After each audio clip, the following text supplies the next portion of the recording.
आज हम लोग देखने वाले हैं HP 2606 STW प्रिंटर का ड्रम रिप्लेस करने के लिए। तो सबसे पहले इसको ओपन कर लेना है। उसके बाद क्या करना है, यहाँ से हल्का सा ऐसे पुश करना है और ये इसको निकाल लेना है। फिर ये यहाँ से इजी टूल में ऐसे निकल जाएगा। ये निकल जाने के बाद फिर यहाँ पे एक स्क्रू दिया हुआ रहता है, उसको खोल लेना है।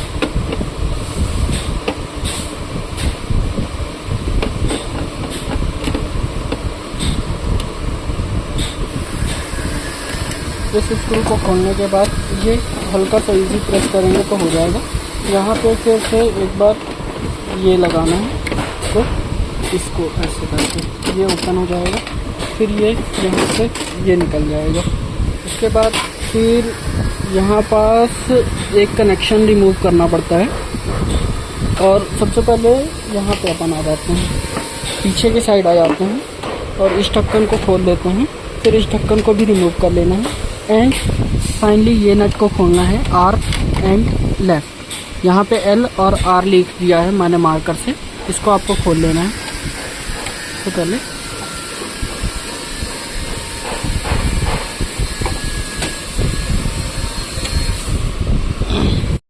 ये दोनों नट खोलने के बाद इनको इजीली हाथ से निकाल लेना है। इस तरीके से ये निकल जाते हैं। ये यहाँ पे हल्का फंसा हुआ है, इसके साथ ज़बरदस्ती नहीं करना है।